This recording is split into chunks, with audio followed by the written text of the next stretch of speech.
Good afternoon, students. I welcome you all for the class, and I'm Anita from CSE department.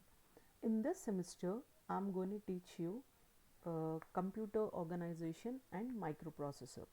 So, in this, you will be going to cover both the CSE part as well as the EC part.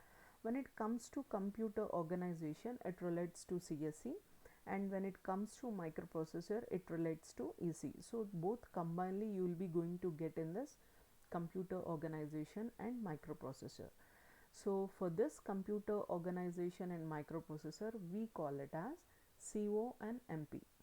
So, CO in the sense computer organization, MP in the sense microprocessor. CO and MP. The course code of this C1MP is PC233 IT. So, for this subject, you will be going to have 3 credits. So, 3 credits you will be going to have it for theory, and for this C1MP you will be going to have a lab. You will be going to do all the programs on the kit, like 8085 microprocessor, you will be going to study in the C1MP. So on the kit you will be going to do the programs, or else you can do it on the MASM software also, Microsoft Macro Assembler. For the lab you will be going to have a single credit.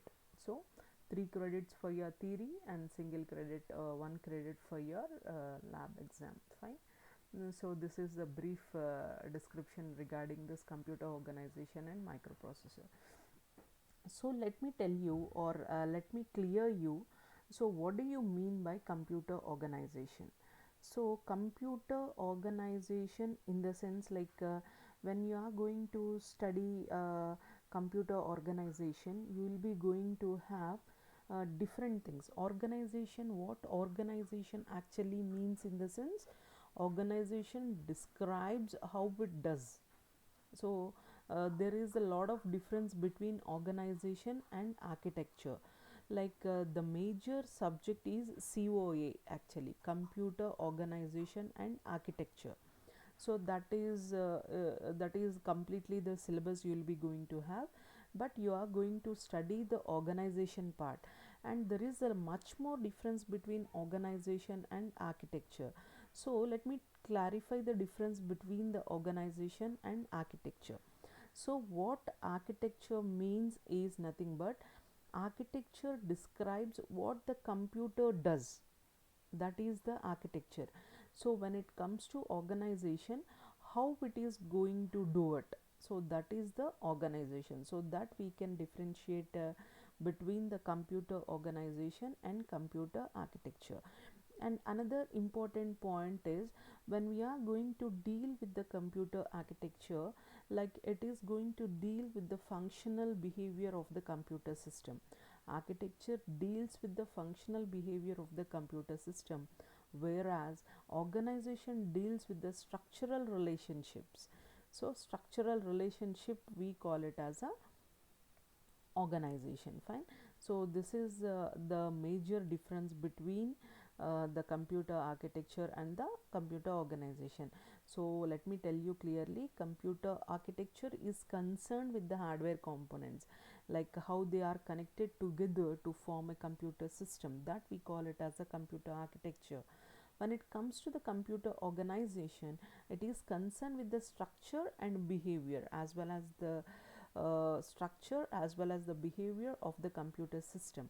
So that we call it as an organization.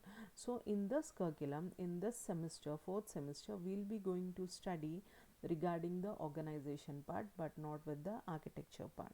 So that is the computer organization. And microprocessor. So what do you mean by a microprocessor? As you all well aware of it, like a microprocessor is an electronic component.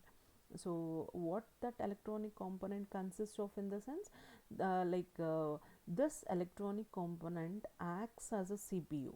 It works like a CPU. Then CPU, how the CPU is going to be the heart of the computer, like that this microprocessor is working like a CPU. It is a central processing unit. But how the things are going, like in this microprocessor, you will be going to have millions and trillions of components. So what are those components in the sense, like you will be going to have transistors, resistors, diodes, so capacitors, all the components, like in millions of components. What we are going to do is we are going to integrate all the components on a single chip. So you have seen the microprocessor chip, right? So on that single chip we are going to integrate, so that we call it as an microprocessor. So in short, what we can say is a microprocessor is an electronic component which is used by a computer in order to perform its work, and it is going to act like a central processing unit, and all the components are integrated on a single chip, so that is the microprocessor. So this is the definition of your computer organization and microprocessor. Organization relates with the structure and behavior, whereas a microprocessor is a component used by a computer to do its work. So this is the computer organization and microprocessor. Fine. And let me go to the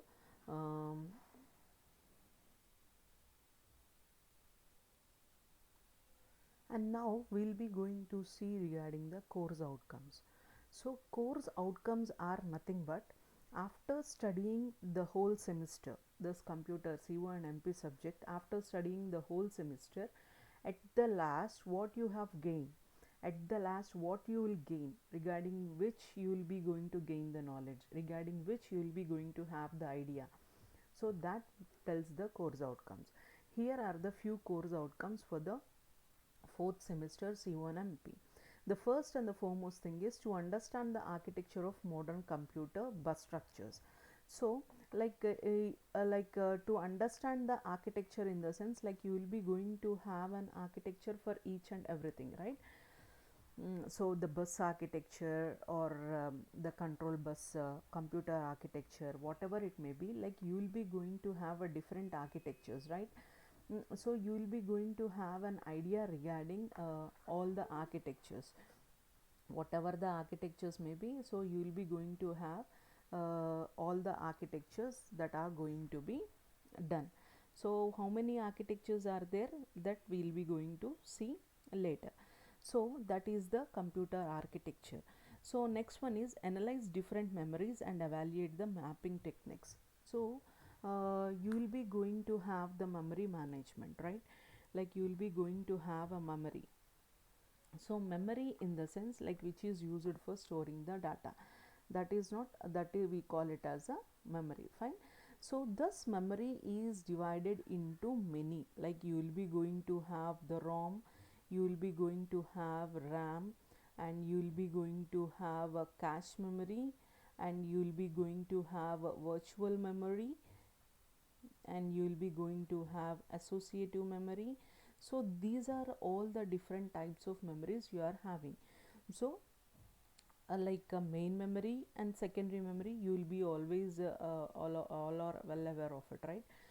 So main memory, in the sense the memory in which where programs are going to be done, where the CPU is going to execute the programs. But the drawback of the main memory is the capacity of the main memory is very small. So that is the drawback of main memory. So we have gone for the secondary memory. Secondary memory is, so the capacity of the secondary memory is very large, like any number of how much amount of data we can store that data on the secondary memories, like examples, pen drives, CDs, RAMs, all those are the examples of secondary memory, right? When it comes to the cache memory, so cache memory, like the other name of cache memory, or what is the cache memory in the sense, so cache memory is the smallest memory, it is also having the small memory.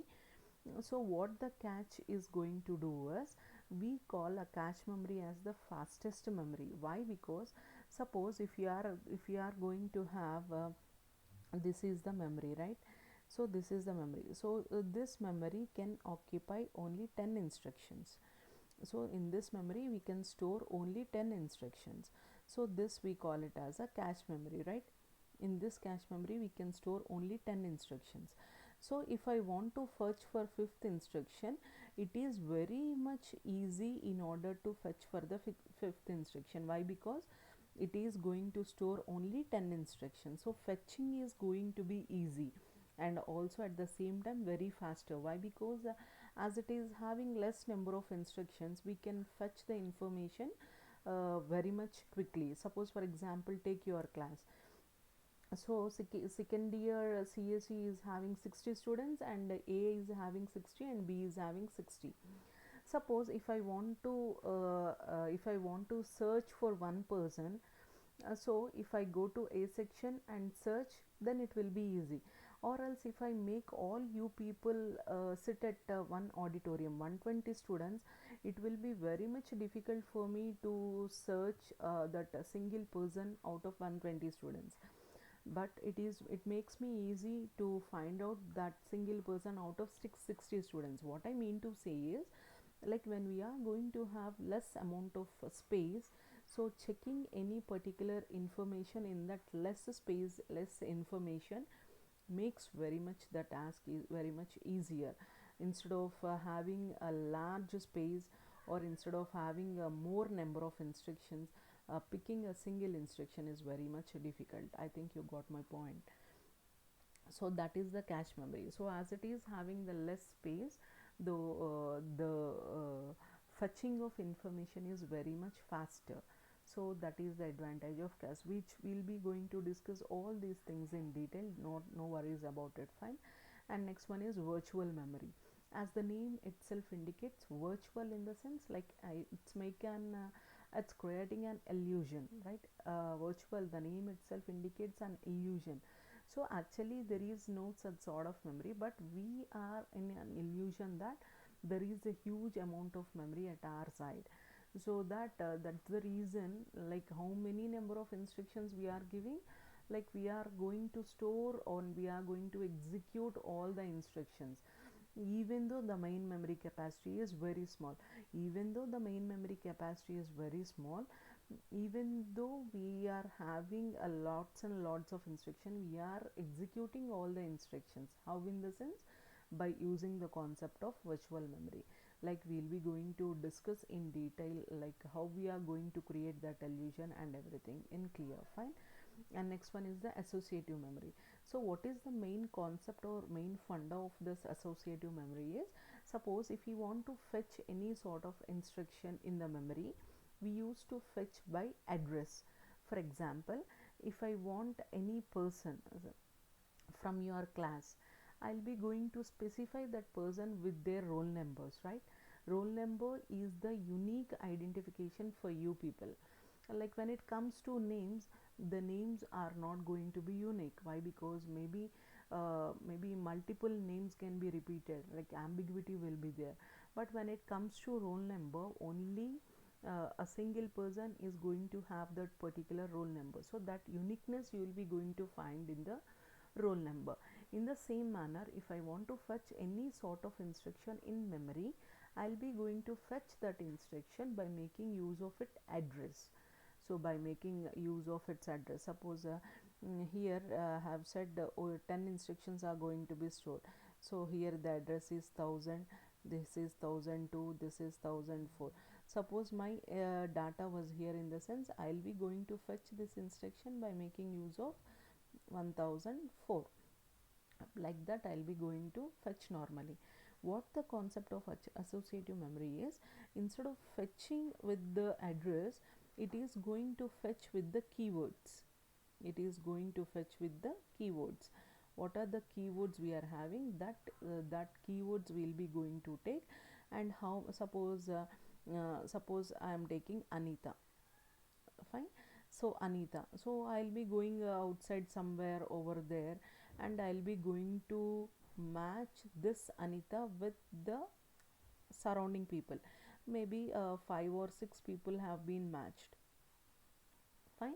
So by making use of this keywords, I'll be going to take the particular thing. So that is the difference between the associative memory and the normal fetching of data. So this is how different RAMs we are going to have, different memories we are going to have. So that is the second point. So analyze different memories, evaluate the mapping techniques. And the third, from the third unit, you will be going to study this 8085 microprocessor, as your subject is CO and MP. So computer organization is first unit and the second unit, and MP is third unit, fourth unit and the fifth unit. So in the third unit you will be going to study regarding the 8085 microprocessor. In order to do any sort of program, in order to do any sort of small program, what you need is you need an instruction to execute that program. So those instructions are going to be executed in order to complete a particular program. In order to execute that instructions, first we need to study regarding this instruction set. So instruction set of a particular 8085 microprocessor, and the next one is addressing modes of 8085 microprocessor. We are having nearly 12 addressing modes in the sense, like you will be going to have direct addressing, how we are going to point out the data where we have stored. So by making use of addressing modes, you will be going to get that information. So that is the addressing modes. And when it comes to the fourth outcome, like you will be going to know regarding the stacks, subroutines, what are the interrupts of 8085, and the different interfaces 8259, universal serial asynchronous transformer, DMA controller. All these things you will be going to well aware of it when you are going to complete this course. And finally you will be going to design the application of interfacing circuits. So these are the 5 course outcomes. Like after completing this course, you will be going to know the concept regarding these 5 things, right? And next we'll be going to talk regarding the course objectives. Objective in the sense, like we are going to provide in-depth knowledge to the students about the design and organization of a digital computer, and operation of various functional units like instruction set design, and the performance factors of the computer. That is the major objective why we are going to introduce this course. And the second objective is, like we enable the students to understand the basic computer architecture with instruction set and programming for 8085 microprocessor, and also to learn the functionality and interfacing of various peripheral devices. So these are the 3 objectives why we are going to introduce this course. These are the course objectives and outcomes. And next comes the syllabus.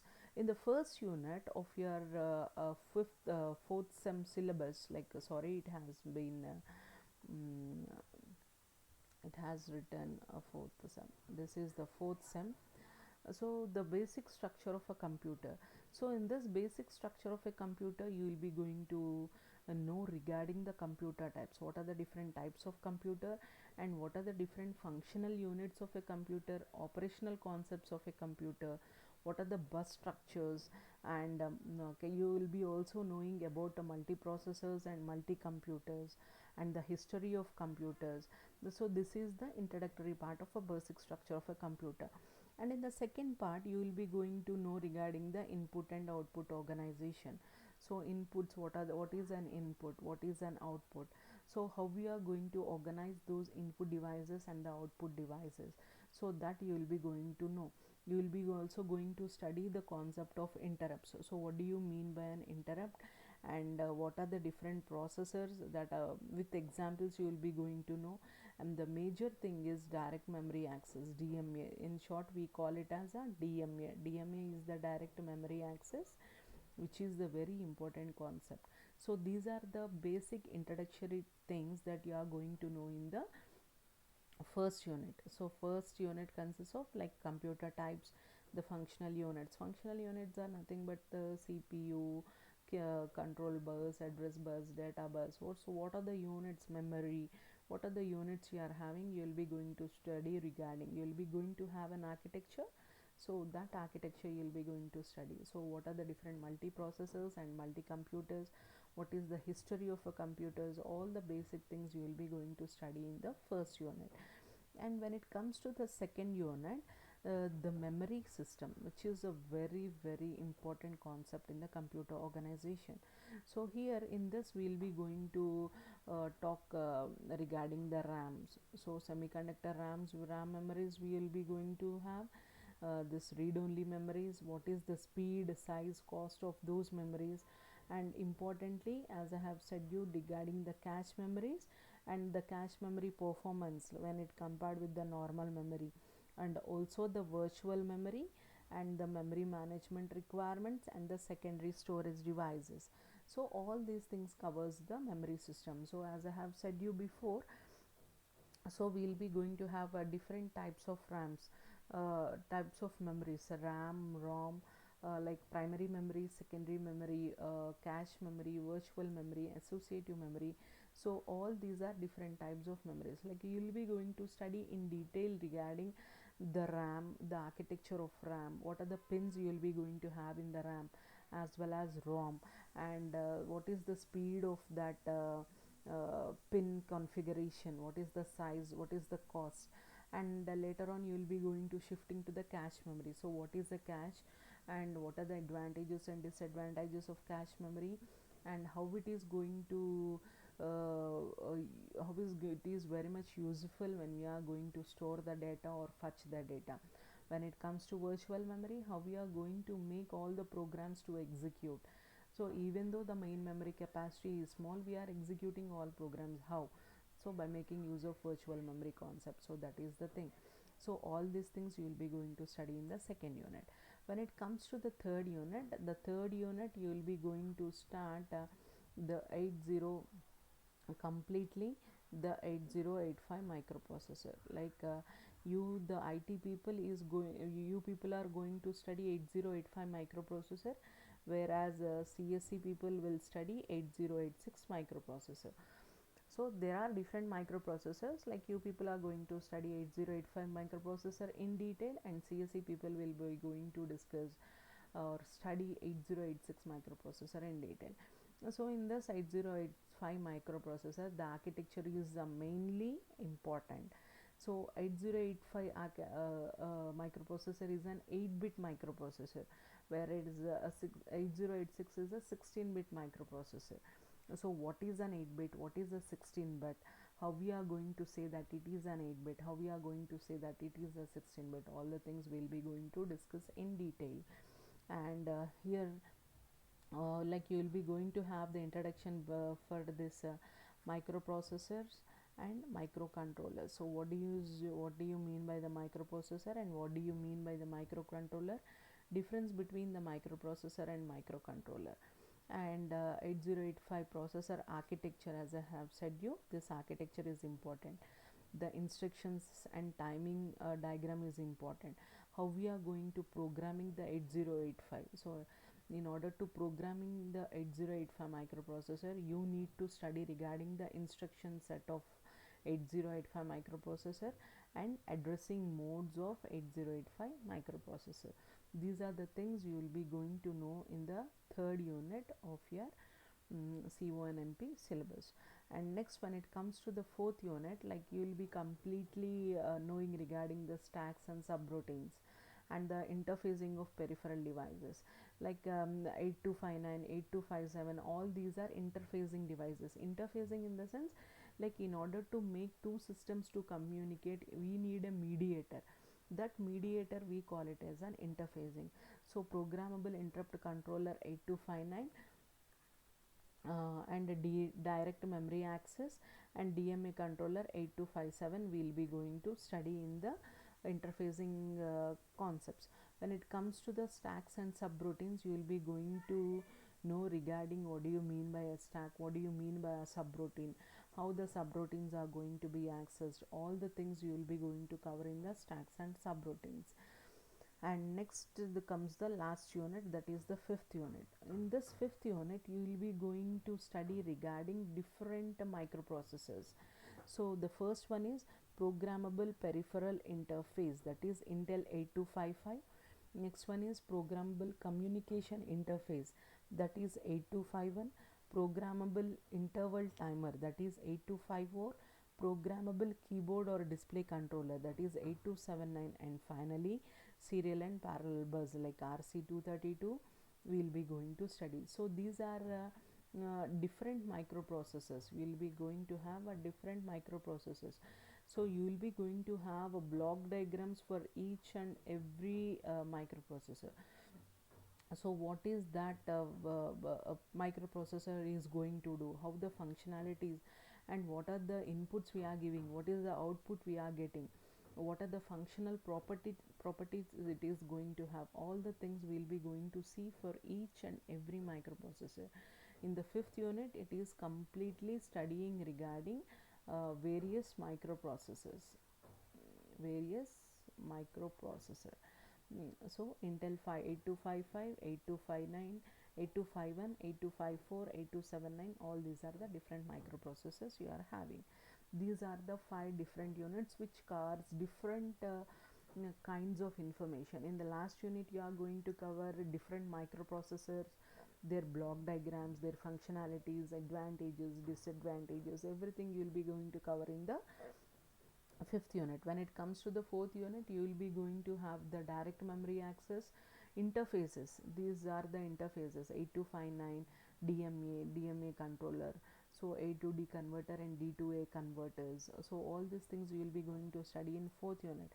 When it comes to 3rd unit, you will be completely studying and focusing on 8085 microprocessor. What is an 8085 microprocessor? Architecture of 8085 microprocessor, pin diagram of 8085 microprocessor, instruction set of 8085 microprocessor, addressing modes of 8085 microprocessor. All the things we will be going to cover in this 3rd unit. When it comes to 2nd unit, the completely you will be going to know regarding different memories like RAM, ROM, virtual memory, cache memory, associative memory, set associative memory.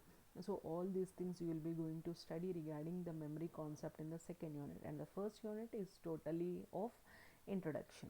So these are the 5 units that you people are going to cover, and these are the textbooks you will be going to have. So Hampshire is the preferred one, Cal Hampshire is the preferred one. So the first one is the preferred one, and Ramesh's Goenka is used for microprocessor like 3, 4, 5 units. It is preferably suggested Ramesh's Goenka, and for 1, 2 units you can suggest Carl Hamster, and for reference you can go for Morris Mano. So reference you can go for Morris Mano. So these are the 2 textbooks, and this is the reference book you will be going to have. So that's all for today's class, students. Hope you got some sort of input from the course outcomes as well as from the syllabus, and from the next class onwards you will be going to start our 1st unit. So before coming to the class, like you should have some knowledge regarding the basic computer things, basic knowledge on the computer. I'll be going to start the session I'll be going to start the session with the basic computer knowledge, and then we'll be going to proceed further. And make sure to attend the class, and we'll be monitoring throughout the class. Attendance is very much important. Fine. Thank you all, students. That's end for the today's class. Have a great day.